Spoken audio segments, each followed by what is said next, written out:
What you're about to hear was originally published on the From This Day Forward podcast. As that podcast has been folded into this one, we're republishing the episode here on Northwoods Church Matters.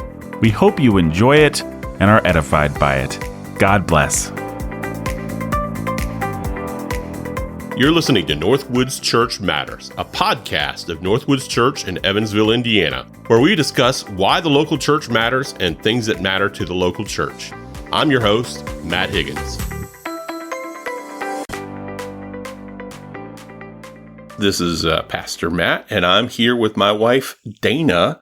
Hello. And I've been trying to get her on the podcast for a long time, and she has agreed to do a couple episodes with me. And she's going to be talking in one about grief in kids.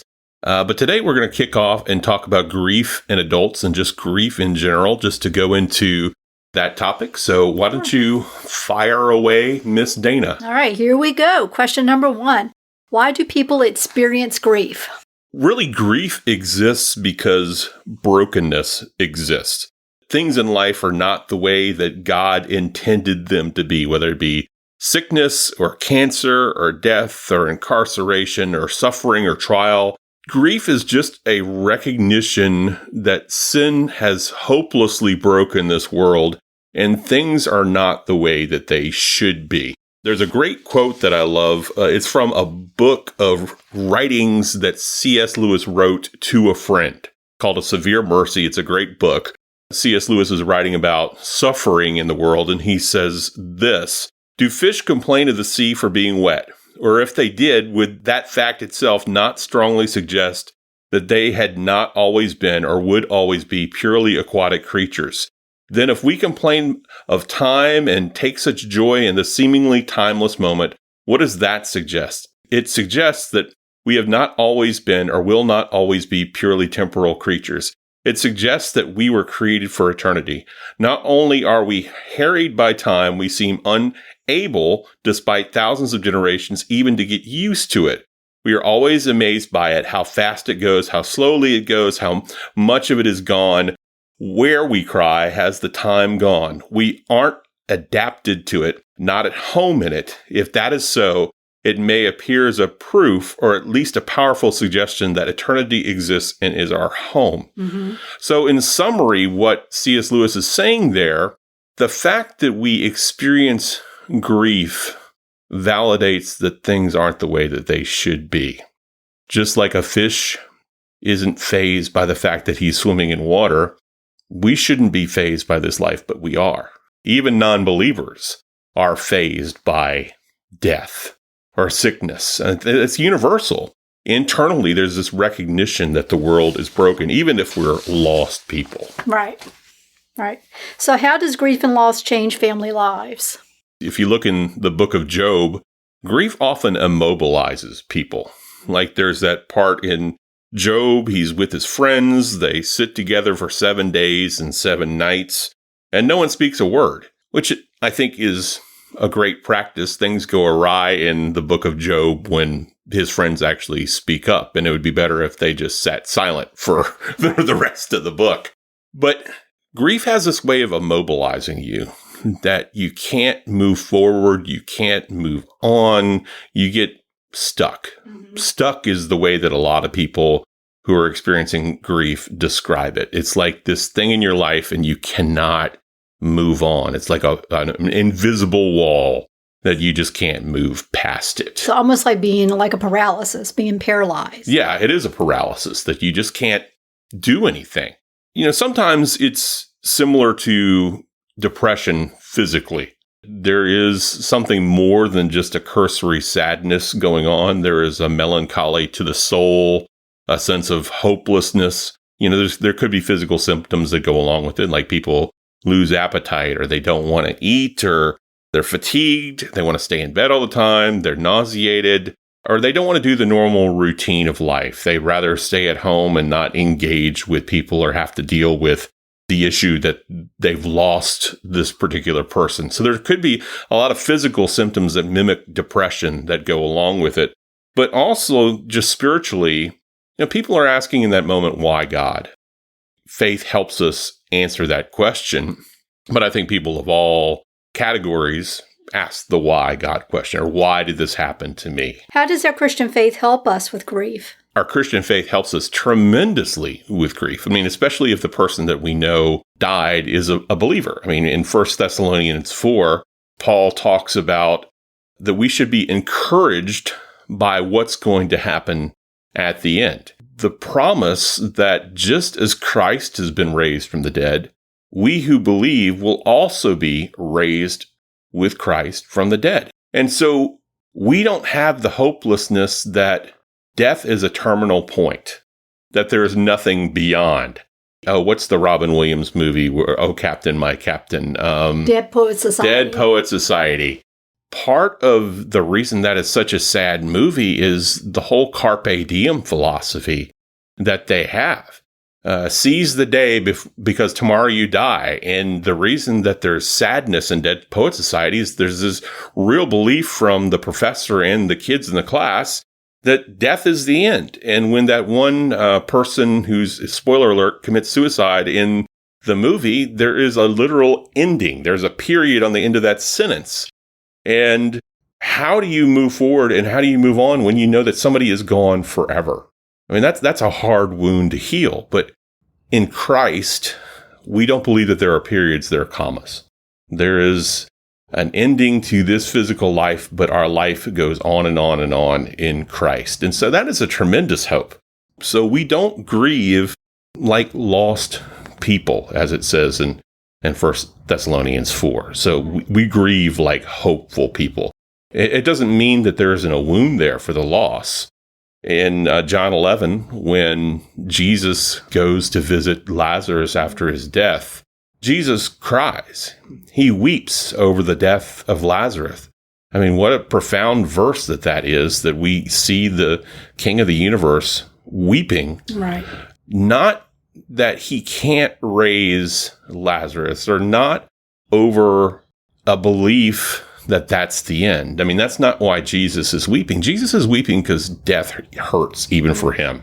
We can simultaneously have hope in Christ, but at the same time, grieve because there is brokenness in the world. Those things aren't necessarily unreconcilable. We can do both of those things at the same time. And I think it's something that helped me when my mom passed away. As a believer, I knew one day she was going to pass away. It was difficult for me. It was hard for me.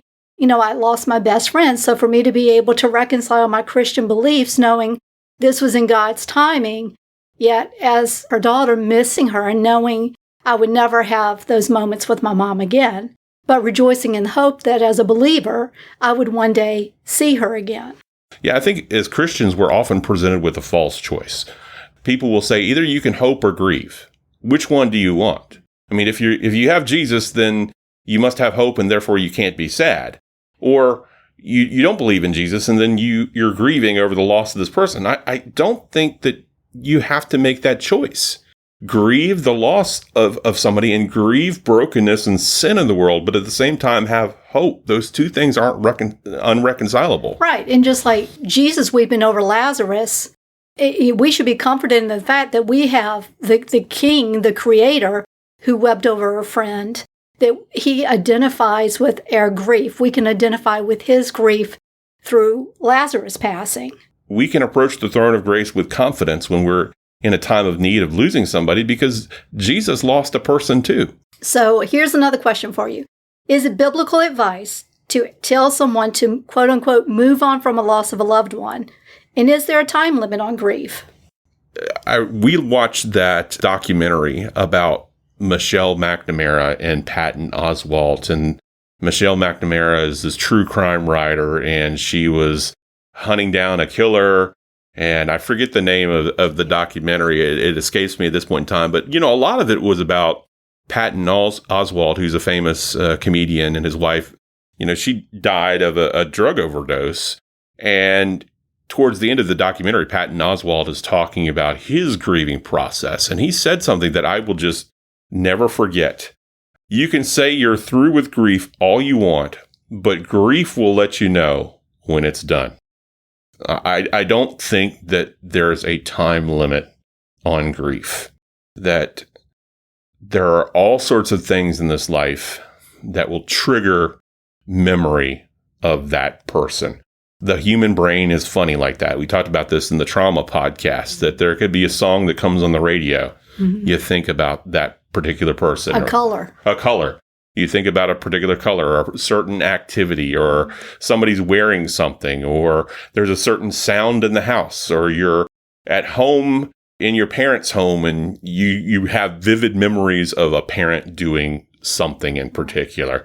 It never goes away because we have memory. And I think God gives us memory for good. I mean, God often gives us memory because he doesn't want us to repeat the same mistakes.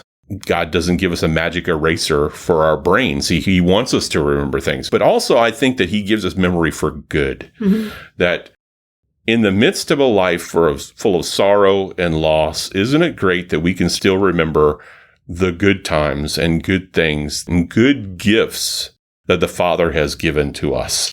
And that's the gift of memory. We don't have to have pictures of photographs. We can carry along with us the good times that people bring to us. As a Christian, if you're putting pressure on somebody in your life to get over grief, I think that's just wrong, and it's hurtful, and it isn't helpful. And, a lot of people who are grieving think that there's this artificial time limit on grief. It's been a year. I think that when your mom died, somebody said to you, give it a year. Give it a year. And you'll be better. Which technically, a year later, yes, I was in a better space or in a better place. However, just setting that 1 year artificial time limit, I remember thinking the audacity of that person just saying, give it a year. I was just shocked that came out of her mouth. Yeah, but that's such an unbiblical thing that often we Christians pick up on, is this time heals all wounds type thing, is that somehow we get over wounds when we get older or our memory fades or certain things like that. And I don't think any of that is true. But I do think that there is, another piece of worldly wisdom that I think is applicable. There's this TED Talk by a lady by Nora McInerney, and she says, we don't move on from grief, we move forward with it. There's a nugget of godly wisdom found within that worldly wisdom. And the nugget is this, is as long as we're here on earth, if we are believers, that means God is not done with us. He still has a plan and a purpose for us. God is still sovereign, and he reigns over all. He rules over all, and he's left us here for a reason. And that reason probably is that we should go and share the hope of the gospel with people that need to hear it. And we can always do that. And so as Christians, if we are quote unquote left behind, then we need to realize that it's not being left purposeless. God has a purpose to us being here on earth. And we don't have to dig far to figure out what that purpose is. The purpose is that the gospel needs to be shared around the world, and we have a part in that. So we need to move forward with sharing the gospel, and that can become our purpose. Right. And to glorify God through that. So how can Christians use scripture to help someone with the loss of a loved one? I think the Psalms, especially Psalms of Lament, are great for Christians to hold on to, especially from the perspective of what we talked about earlier, that we can simultaneously grieve, but also put hope and trust in God. And these are what the Psalms of the Lament are all about. And honestly, most of the Psalms in the Old Testament are Psalms of Lament. I mean, that is the biggest category of Psalms that are in the Bible. They point to some key truths that, yes, God sees us when we are broken and hurting, that God is for us. He has not left us or let us go. And we can show emotion to God, that God isn't shocked by our emotion. We can ask questions of God. I mean, how many times in the Psalms does David or an author of the Psalms cry out to God, why God? Or how long? How long is a repeated chorus and refrain from within scriptures? We hear how long, not only in the Psalms, but in Habakkuk, and we hear it in the book of Revelation, where the saints in heaven are crying out, how long is there going to be injustice on the world? But if we ask those questions, we still also need to find hope in him. I think that people often don't understand the Psalms because it seems jarring. You have this song where David is getting all crying and snotty and, he's complaining about everything. It is a very biblical thing to question why and how long to God. And my life is horrible. My enemies are going to kill me. My best friend went away. Blah, blah, blah, blah, blah. Can't go to the mall. Whatever his complaint of the day is. And then all of a sudden, there's this hard left turn where David says, and yet I will still trust in God. Right. It's in every song of lament. And so it is okay to ask questions of God, to cry out to God, as long as it doesn't undermine the core trust that we have that God is sovereign and he has good for us. So is Romans 8:28 a good verse to help people with loss? Maybe. I know that people love to throw out this verse at funerals.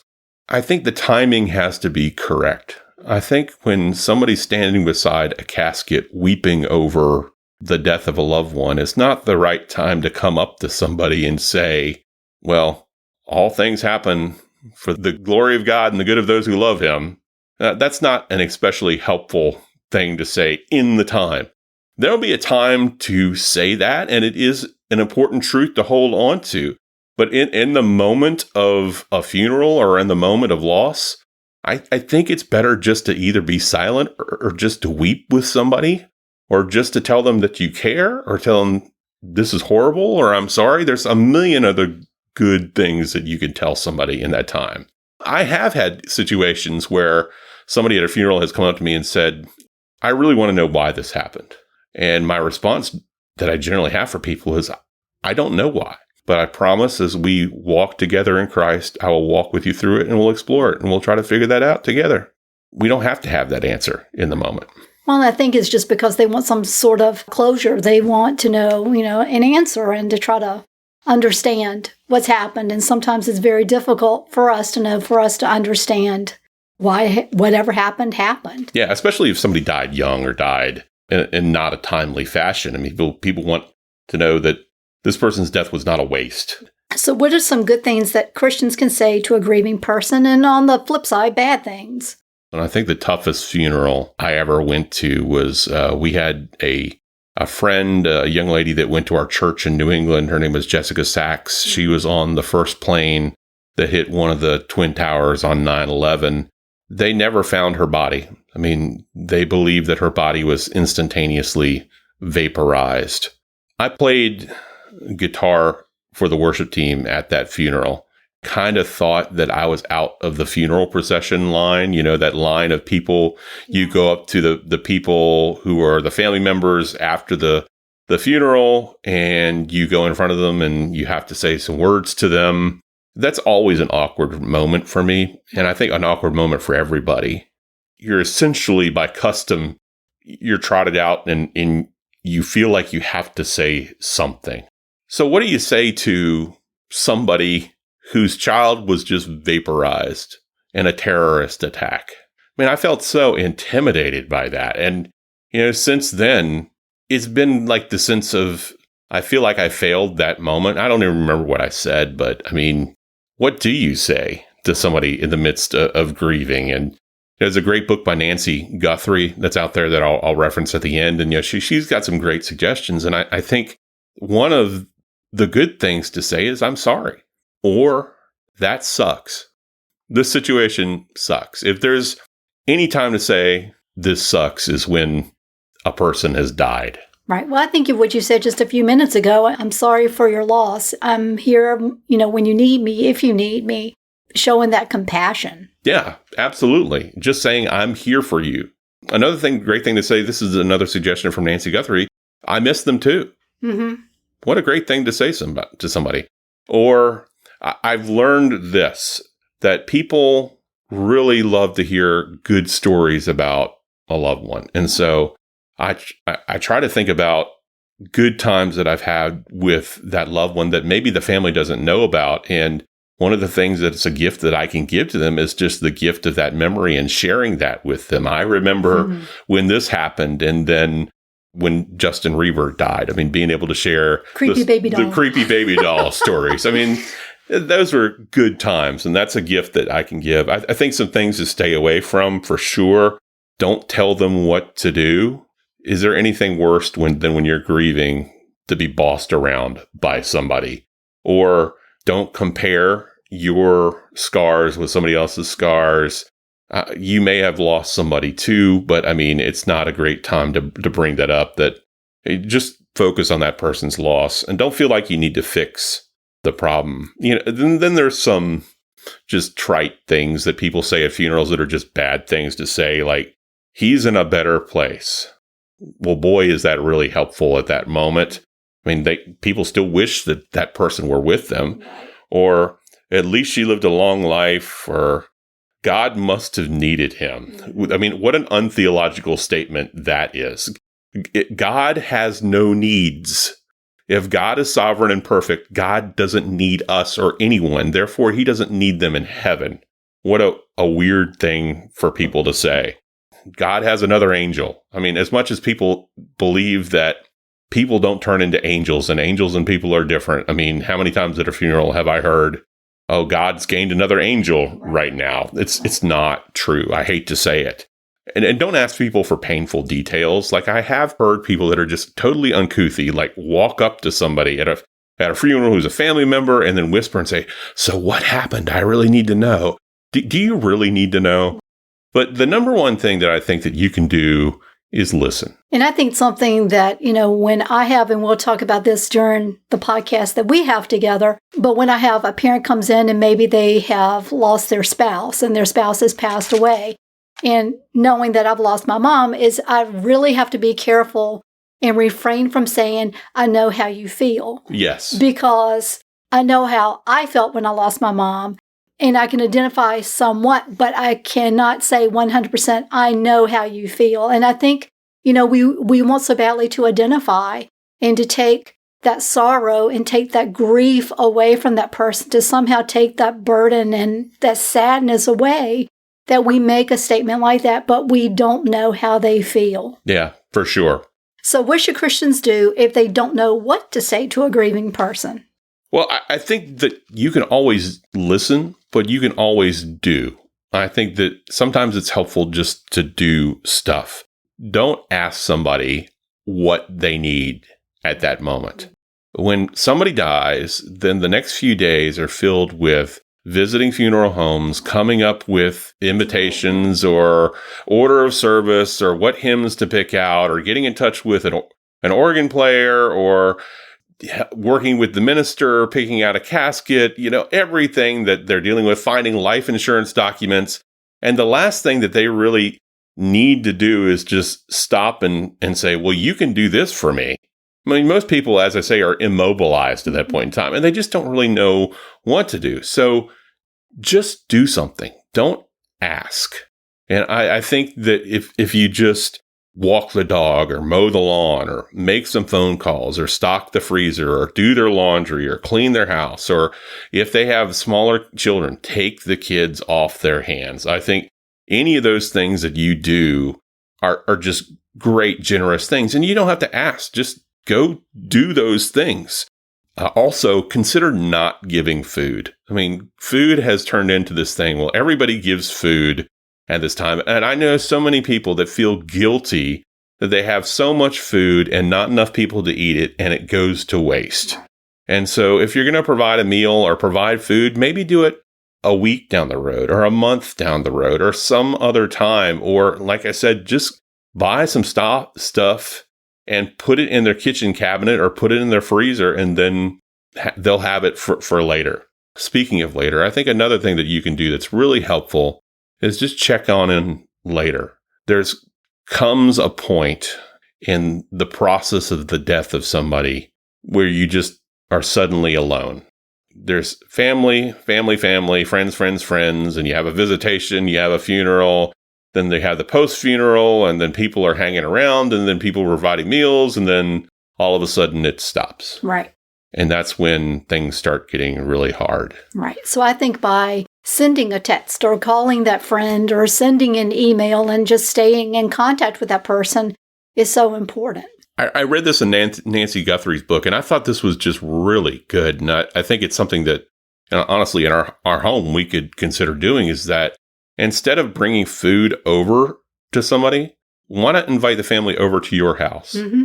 That way they can talk, you can listen, and the goal is not to make them, quote unquote, feel better. The purpose is to make them feel not alone and just to help them out and give them fellowship. I think that's a great idea of what people can do. Right. So what should Christians say if the deceased is an unbeliever or that person's salvation is unknown? Yeah. Right? Yeah. So this is a tough one. And I think the approach to take with this, and I think we'll talk about this with the kids, one that we're going to do in a minute, is let's not presume to know the mind of God. It says in 1 Samuel 16:7, and only God sees the heart. Talks about in Jeremiah 17:9, who can understand the heart? We will be surprised as to who is in heaven and who is in hell, because we can't see the heart, and we don't know whether somebody is genuinely following Christ or not. And since we can't see that, how do we know? There are going to be people that we are entirely convinced that are followers of Jesus that aren't going to be there, and vice versa. And I think, where people say this was a good person, right? That they're saved by their works. Yeah, which is a bad theological thing to say. Every funeral that I've ever been to, the person who has died is going to heaven. Sometimes from the pastor's mouth, because, quote unquote, that person is a good person. That is not the gospel. We are saved by grace and believing in Jesus Christ. That's how we are saved. So that is to say, I think one thing we can always say to people is, I'm not God and I cannot see the heart. But I know this is what happens to people who believe on Jesus and trust in his name for salvation. I think that's a good answer for any case. And I've heard about this happening, that somebody goes up to somebody at a funeral and says that somebody's in hell. Mm-hmm. That's like the worst thing. If you read Rob Bell's book, Love Wins, a lot of his deconstruction of his own faith started with that circumstance where somebody came up to somebody at a funeral and said, this person's in hell. And that's how the book of Love Wins starts, in the deconstruction of his faith. And so it's never a great time to tell somebody their loved one is going to hell. If you're concerned that somebody is going to hell, maybe it's better to talk to that person when they're still alive versus heap curses on them when they're dead. Right. Well, and talking to the survivor about what their spiritual beliefs are and using that as an opportunity to share the gospel that person is not a believer. Right. I mean, who's to say that person going to hell isn't on all of us? It isn't just on the personal decision that person made. I mean, ultimately, that's what it comes to, but there's a need for evangelism from the church. When did the church go and witness to that person? When did the church go and share with that person? When did a loved one or a family member share with that person about Christ?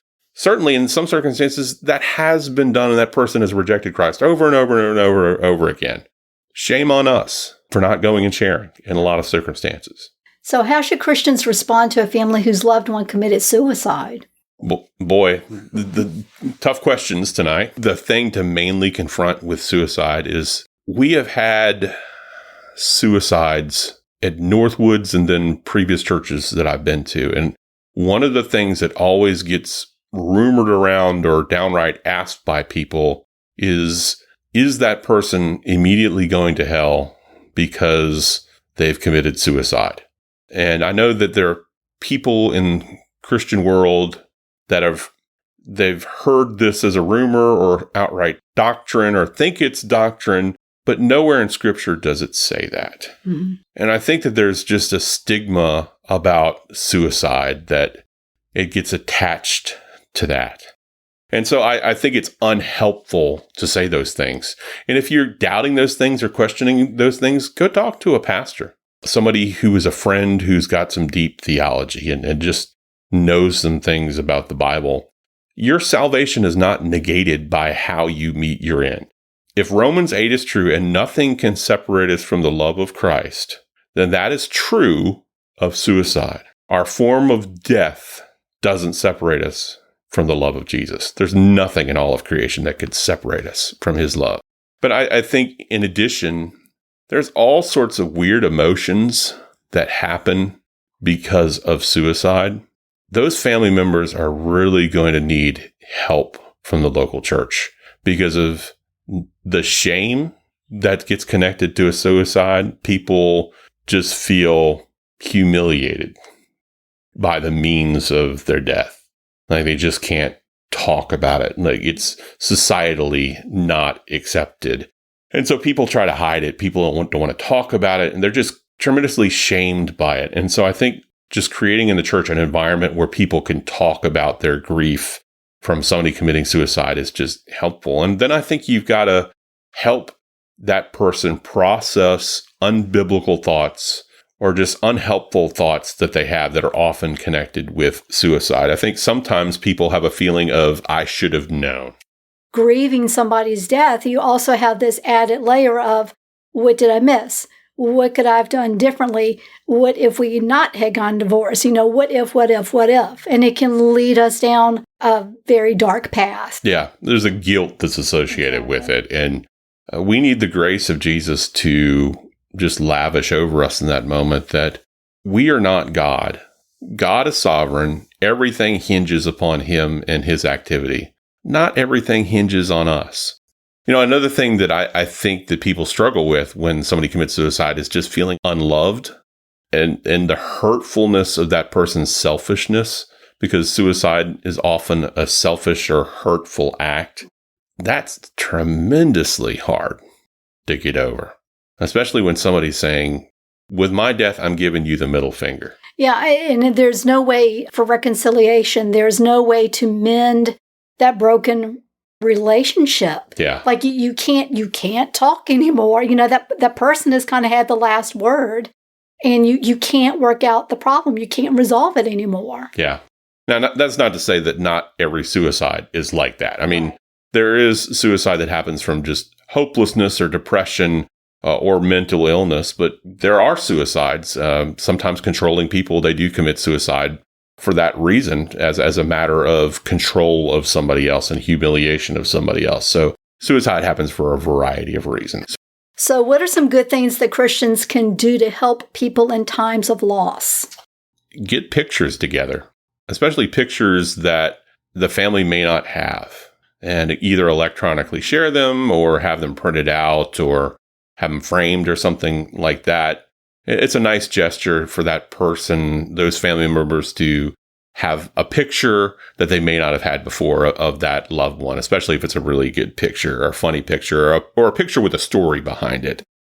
Checking in with people and just listening, telling positive stories about that loved one, and eating with people. Again, don't just bring food over, eat with them. So if you are going to bring food over, eat with them. Or just invite them over to your house and eat with them. I mean, that's one thing that is helpful, is just to say, okay, I'm going to shut up now and you just talk. Mm-hmm. And listening is so tremendously helpful. And then, if they've got kids, watch the kids, especially if it's a single mom, single dad now, and they're in the midst of, I don't know what to do and how to manage the household now. Because, we have one kid and two adults in our house, and that's hard enough. But, imagine, one adult and multiple kids. I mean, that's going to be hard. I'm going to close by just sharing some resources with you that I think are good resources. There used to be not a lot of great books on this topic, but there's just been a great amount of books and really good books on the topic of suffering and grief recently. Paul David Tripp has a book about suffering. Cameron Cole has a book called Therefore I Have Hope, which is about the death of his 3-year-old son. Nancy Guthrie's What Grieving People Wish You Knew. This book is not for people who are grieving, but people who are helping others who grieve. So if you're a pastor or deacon or just normally deal with a lot of people who are grieving, that is a good book to have. And then I'm going to get this name wrong. Mark Vrigop, he has a book on lamenting called Dark Clouds, Deep Mercy. How do you spell his name? Vroegop. Thank you very much. Vrigop. Just in case our listeners want to listen, look it up. That's a fantastic book. It's just about lamenting and how to lament and looking at some of the Psalms and figuring out how to lament. And then a favorite book of mine is just David Powlison has a book on suffering as well. It's kind of a workbooky type of book, and I usually take counselees through that, and it's a great book. And so there's just a wide variety of resources that are out there. If you're looking for something to go through, you can always contact me, and I have a variety of resources on any given topic, and so let me resource you. I would love to help you out.